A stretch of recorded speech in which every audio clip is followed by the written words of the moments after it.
Hello, everybody. This is Bradley Grunner with the Moss Macros podcast number 5. Today, our podcast is called the Pittsburgh Pro Recap with Arash Rahbar.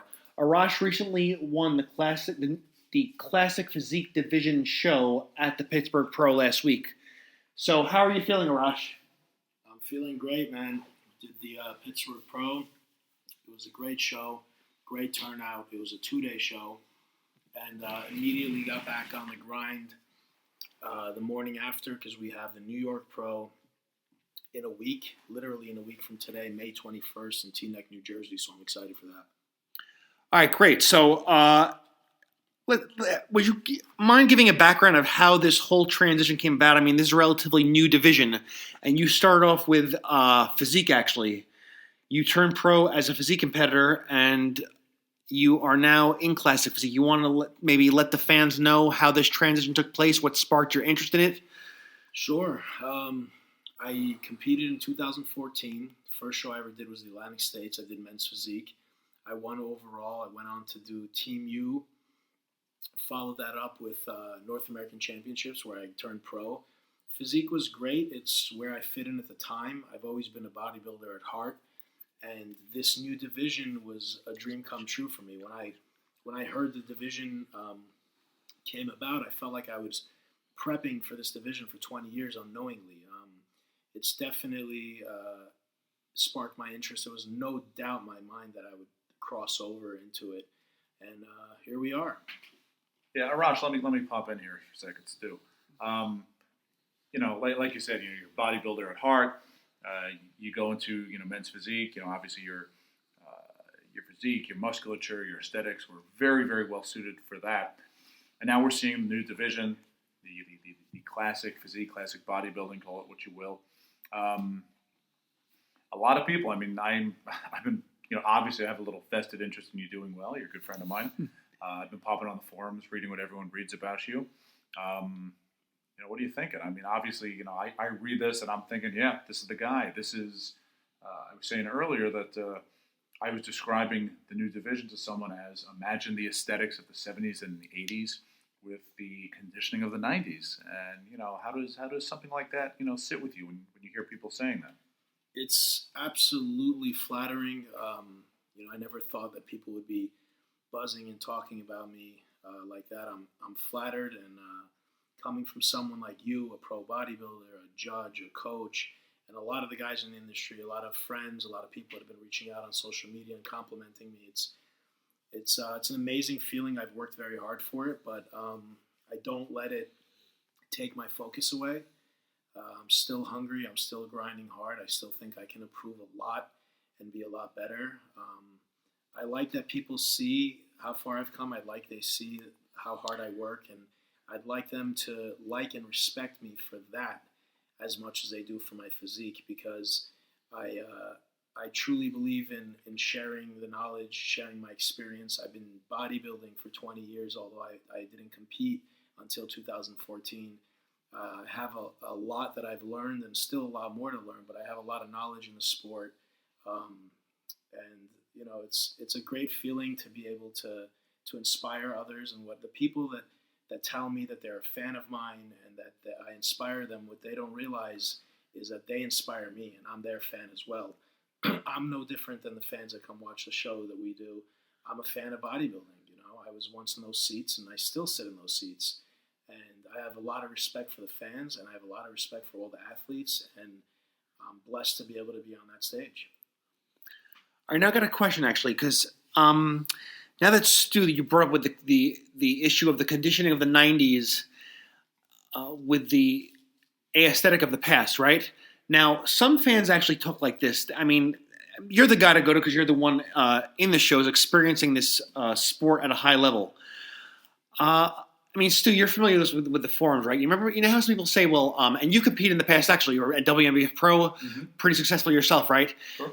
There's a lot of, complaining amongst outsiders now saying that bodybuilding is not a healthy thing because, you have to go to such extremes to get in this condition. And it's driving people to take on an endeavor that is so grueling. And I wish that we had the conditioning of the 70s. Why do I got to get in this shape like this? Why does it got to be such a torturous sacrificial thing to compete in bodybuilding. I mean, what do you think of this? You know where I'm going, Stu. Remember that? If you were gonna, if you're asking me my opinion on this, I mean, look, we were chatting before. We we always end up talking for several hours before we actually get the tape rolling. Yeah. But in discussing this, Arash said you can't go backwards. You can't go backwards. In the 70s, you look at the conditioning then, and people thought, oh my God, look at these guys, and then it got more extreme, and then more extreme, and more extreme, and you can't really go back. And it's like you said on the forums, people do argue. Even the WNBF and other tested federations, it's like you will hear people say that certain shows have become dieting contests, and I'm guilty of saying that myself sometimes. Where I think at the end of the day, you want the person to win to look like a bodybuilder, to bring the size, to bring the symmetry, to bring the conditioning, and it's funny because that's how I was just describing Arash earlier today on an online post. I think. Wait, what was the question? The question is from the fans. Meaning that he was talking about the fans, and we're talking about the standards of today. The standard for classic physique. I mean, not unlike open bodybuilding, but classic physique. We're talking about a certain shape that they had in the past, the shape, the aesthetics, the lines, rather than open bodybuilding, which has gone to an extreme of just, like we spoken about before, extreme size at all costs in some cases, or the amount of veins under your skin. Mean that direction. We're going in a direction that's sleek with the conditioning of today. Well, I think that really is ideal. I mean, look, even if you look back at Arnold's various Olympia wins, the conditioning is different each year. I mean, and again, aside from the 1980 Arnold out of retirement, whatever you want to call that. His other wins were consecutive, and you saw him improving. You saw the standards. You saw what the judges were rewarding, changing with each year. And I mean, I think as long as the current, the judging standards for classic division maintain the aesthetics, maintain a certain amount of proportions, and reward conditioning as I think they did this past weekend, I think it's going to be a great division. Right. Now, it's bigger, stronger, faster in everything. In cars, in sports, everything. In bodybuilding also. The Ford Mustang 30 years ago was underpowered and ridiculously slow with terrible handling and braking to today's standards. Your regular sports car, not even a supercar, would blow the doors off a supercar from 25 years ago. And there's an evolution in every sport. You look at the NBA, you look at the NFL. Every sport, including bodybuilder, has grown, gotten bigger. When you see, there's two aspects of it, but when you see someone can do something, it becomes possible in your mind. Your mind's eye. You focus on it and you achieve. Before somebody stepped on stage at 4% body fat, people didn't think that was possible. Now it's not the norm, but we've seen it, and the standard is maybe 5 or 6%. As far as the word aesthetics, it's getting a little bit out of hand. Aesthetics does not mean a certain size. Aesthetics does not mean under 200 pounds men's physique. Aesthetics does not mean pretty boy. Aesthetics is aesthetically pleasing. Phil Heath is enormous, but he's aesthetically pleasing.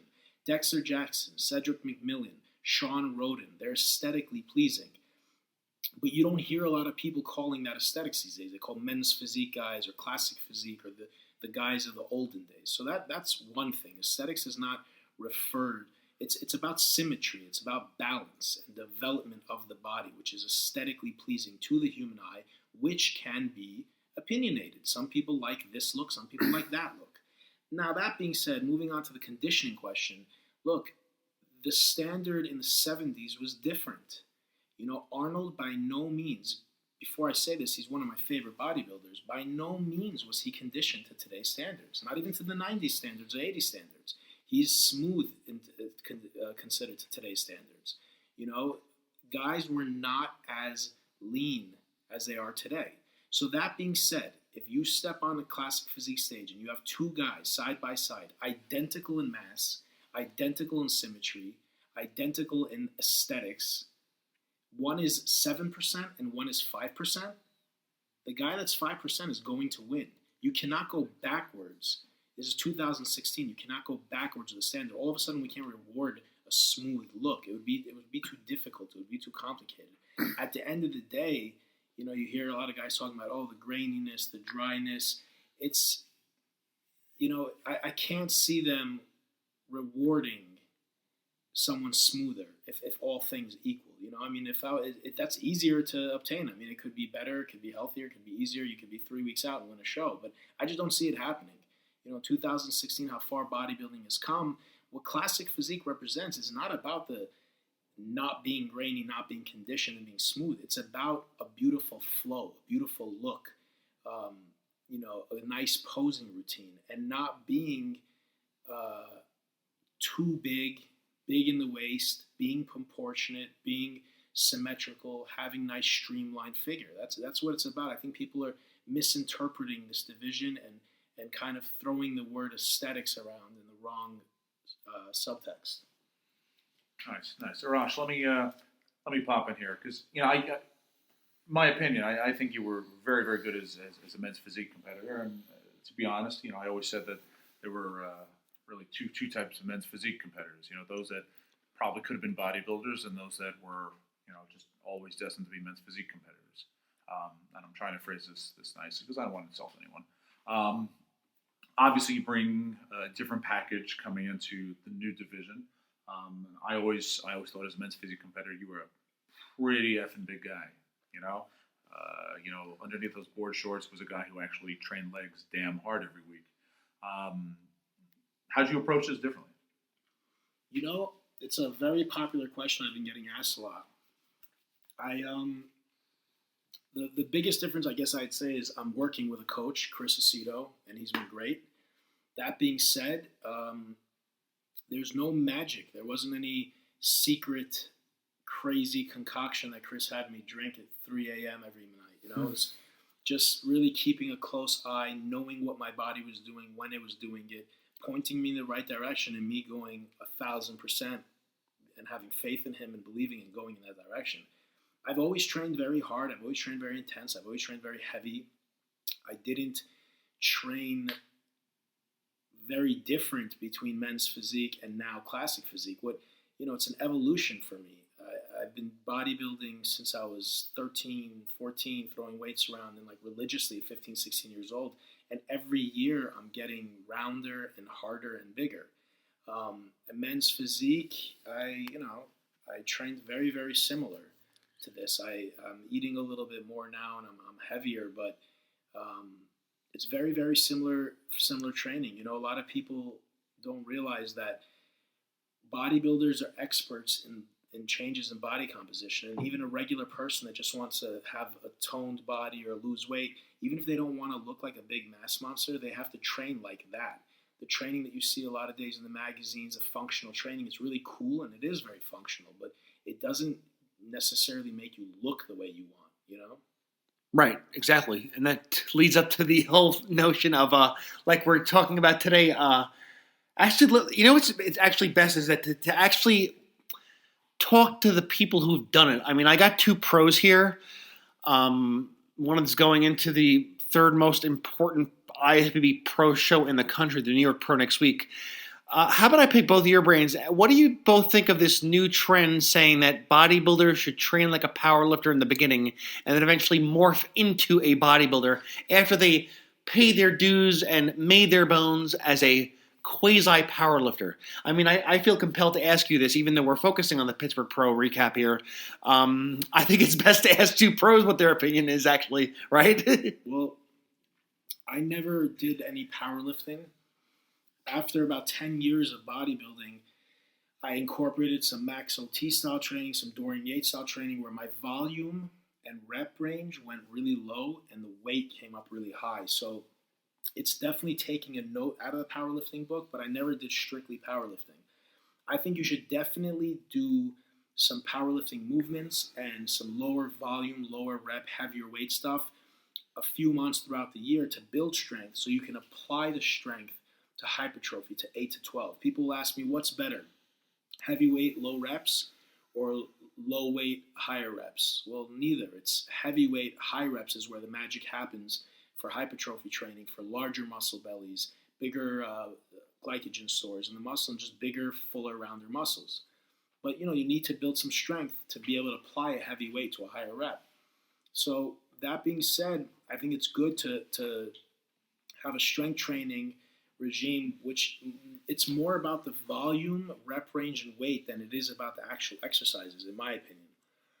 But what's happened is a lot of CrossFit and functional training has become popular in the last few years, and you'll see a lot of bodybuilders, young aspiring bodybuilders, doing a lot of clean and presses and squat and deadlift and bench and all in the same day, which is great. It's no problem. It's fine. But the form and rhythm and momentum that they go by, I don't agree with. Lifting away from point A to point B is powerlifting. Lifting away from point A to point B with the sole purpose being working a given muscle and developing that muscle and having that muscle grow is bodybuilding. Once I said something about powerlifters' legs compared to bodybuilders' legs in comparison to the weight they press, they're kind of small. And people say, oh, powerlifters don't have small legs. I'm not saying powerlifters have small legs, but there's a lot of powerlifters out there that don't have enormous legs, and they're squatting a lot more than your average bodybuilder, whereas the average bodybuilder has very big legs. So strength training the muscle fibers strictly for strength and 1 or 2 all-out reps is not necessarily going to make you larger. It'll make you stronger. Then you take that strength and apply it to a higher volume, which is bodybuilding, which is hypertrophy, and then it'll give you size. So if you're doing back-breaking deadlifts where your back is not, you don't have your natural curvature, lordosis, the linebacker stance all the way up, and instead you're completely hunched over, dragging the weight across your shins and knees, no, I don't think any bodybuilder has any business doing that, because by the time you actually build your strength, you'll be paralyzed. So you can't bodybuild anyways. Okay, so Stu, do you want to answer? Well, I mean, look, obviously when I started out, typical, no internet, you learn from the guys in the gym who really don't know much more than you do. And everyone, really all they knew was, just lift heavy weight, just always try to get stronger. And, I always use the expression chasing numbers. I chased numbers for a long time. And I mean, my lifts were pretty impressive. I was squatting over 5 plates. I was deadlifting over 5 plates. I was benching just under 4. I look like crap. Seriously, I look like crap and I hurt. And I tell people, it's like, yeah, I was in the gym 15 years before I got on stage, but I think I wasted a good 8 to 10 of those years. Just, it's like, yeah, strength gains were through the roof, but the muscular gains did not, they were not worth the strength gains and the pain and it was not fun. It wasn't supposed to pay off like that. Right. And it was finally when I started paying attention to other variables, focusing more on diet, focusing more on volume wasn't a horrible thing. Wow, you could lift more than 3 reps and get something out of it. I mean, it just, there was so much stuff that went against that initial, this is all you need to know, the progressive resistance training. And the whole idea of training like a powerlifter. Training like a powerlifter does not mean you lift heavy weights. Training like a powerlifter is you go through all these, you learn different techniques and this and that and peaking programs to move the most weight possible from point A to point B for 1 repetition, and then someone takes it away from you. Now, guys like Arash, guys like me, guys like you, Brad, we train like bodybuilders, but we still lift heavy weights. And even if you're not trying to constantly get stronger, you keep doing something over and over long enough, you're going to get stronger. There's no way around it. That's how the human body works. So, I mean, I think people confuse training like a powerlifter with training heavy, with training hard, with training intensely. You're not going to find a good bodybuilder out there that doesn't train intensely, that doesn't train hard, that doesn't train relatively heavy, because you get stronger year after year after year. Training like a powerlifter, doing 1,000 singles, doing a week where you don't do anything leading up to no, that's not how you get the best physique. As Arash said, you're going to have some big powerlifters. You are. they're not going to have the same developed muscles that a bodybuilder does. It's specificity of training, and any science book will tell you that. Brad? Right. You know, it's like NASCAR and Formula One. I just want to throw this analogy out there. I'm very big on analogies. For our listeners down south. Yeah, NASCAR and Formula One. They're both have four wheels. They're both racing. They're both automobiles. They both have engines, but they're worlds apart. They might be in the same category, automobile racing, but they're so different, man. You know, like people argue, oh, CrossFit and bodybuilding. Bodybuilders making fun of CrossFitters. They have nothing in common. One is completely functional training. The other one is basically aesthetics. It's training for changes in body composition. I mean, there's no winner or loser here. It's two different things. They're both excellent in their own right, and move forward accordingly. Do what you love and don't worry about what other people are doing. Right, exactly. Thank you for those points, and I think that it's relevant because we're talking about your training, Arash, and people are definitely going to be, you know how it is, you know, when you're at this level that you are, let alone just a bodybuilder, you know, a guy going to the gym with a great physique, everybody's always asking, what are you doing? What are you doing? What are you eating? What are you eating? So, you know, it's great that we're asking you these questions, and now let's get back to more of the competition side of things, you know, focusing on you more because this is the Pittsburgh Pro Recap. How did you feel being on stage with a seasoned veteran, namely Darren Charles?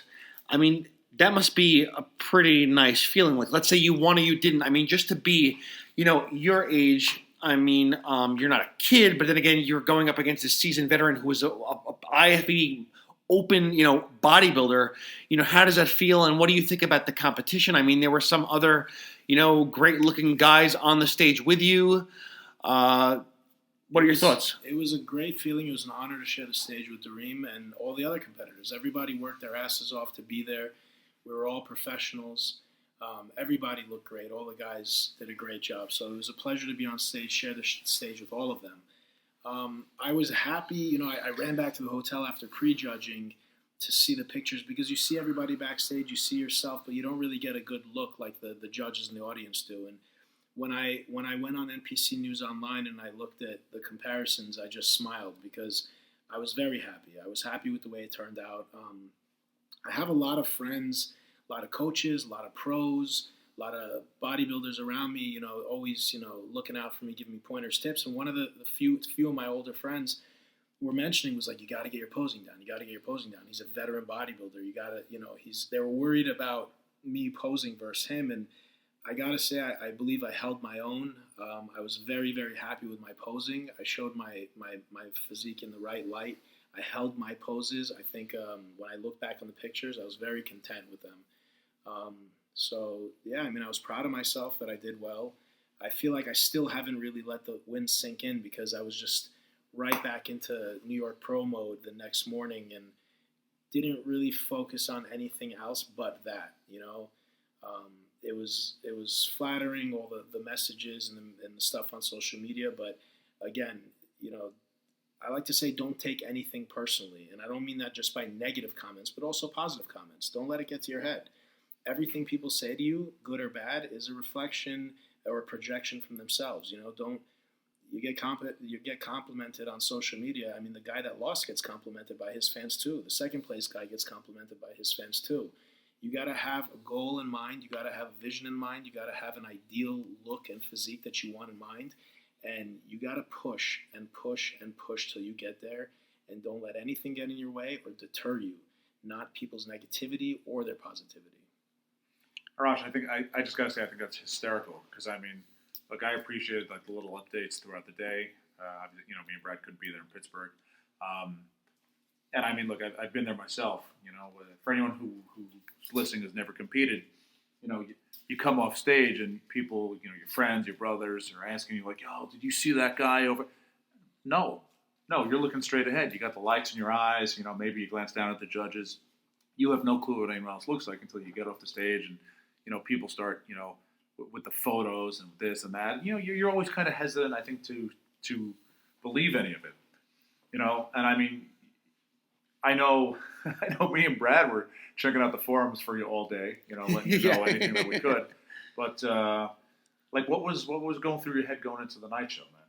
You know, I mean, there's got to be some pressure. You know, again, experienced guys up there. This is really one of the very, very first of the new division. You know, you never view yourself as others see you objectively. You know, going into the night show, you have a little better idea.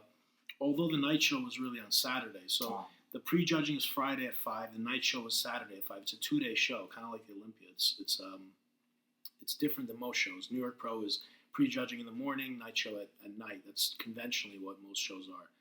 So going to the night show, you kind of, you have an idea from pre-judging who the top 5 is, and even up to the top 2. So it was down to Dareem and I for the night show, and that was obvious because we were the last call out again together. We came out alone, so that really means 1 and 2. So I knew it was between me and him, but we didn't stop working all of Friday night and Saturday morning, and brought enough to win. And they did judge again on Saturday, and Dareem did sharpen up a little bit. I think he got a little bit better, but it wasn't enough. I mean, when I got home, I looked at the score sheets. It wasn't. It was a victory, hands down. Did you do anything different? Anything you would I guess go back and do differently Friday going into Saturday? No, I think I was a little bit sharper maybe on Friday. It's when you're super, super sharp and dry, it's hard to hold that, so you always eat a little bit. I didn't go crazy carving up, but I did continue to eat, and I did get a little bit bigger on Saturday, which is a natural progression. So when you do get a little bit fuller, a little bit bigger, sometimes you lose a little sharpness, but it wasn't a huge difference that most people could see. I wasn't happy with my color on Saturday. I think that kind of wasn't great. Sometimes the color doesn't stick. You put on another coat, and it smooths you out a little bit. It's like it feels like it's heavy on your skin. But no, besides that, I think we did good. I was happy with what I brought. All right, great. So how do you feel being that it is 6 days away or 6 or 7 days away from the third most important IFBB Pro show? You feel good? You feel... I feel great. I'm still, same condition. Going to start the drying out process over the next few days. I think I'll be better, to be honest, because we have to make weight for this division. It's not like men's open bodybuilding, just how you look. We actually have to make a weight. So being concerned about making the weight, we were very conservative. I was eating a lot less, just trying to keep my weight down. But I made the weight by almost 2 pounds. So now we're confident I can make the weight no problem. So I feel like I'm going to come in a little bit harder, maybe a little bit bigger. But we'll see. I mean, I don't want to try to pull anything crazy. I think if I bring the same package I brought at the Pittsburgh Pro on Friday, if I bring to the New York Pro, it would be very hard to beat. All right, great. Well, that wraps it up, and I'm glad that you could sit down with us and share your experience, share the knowledge as well. And to all those listening, thank you for being with us, and we'll be at you with our next episode up shortly. Thank you guys very much. It was a pleasure. Thank you for having me. And everyone listening, thank you guys for tuning in. Thanks for subscribing. Thanks for liking. The more you guys like and subscribe, the more we will be here with more videos. And we'll start posting different material up. And you guys tell us what you want to hear. Tell us any questions you have or what you want to see. And we'll make sure with due time that we'll get it up for you guys. Thank you. Yes. Stu, you have any parting words? No, seriously. Follow along. If anyone's at the show this coming Saturday, Rosh is going to be on stage. Me and Brad are going to be making fools of ourselves in the audience. He's trying to sign and come on by, say hi. Yeah, exactly. Follow us. Actually, subscribe to my channel, Bradley Grunner. This is Mas Macros podcast on the Bradley Grunner YouTube channel, and also you can also follow me on Instagram at Mas Macros. It's at MASMACROS. And like Stu said, we'll be there next week at the New York Pro. This is the highlight of pretty much every spring since I've been about 19 or 20 years old, looking forward to this thing. And, I'll do some Instagram updates. I'll post some pictures from the show. I'll get some video footage. Just follow us. I'll have the videos on YouTube, maybe little snippets on Instagram. Okay. Have a good day, guys.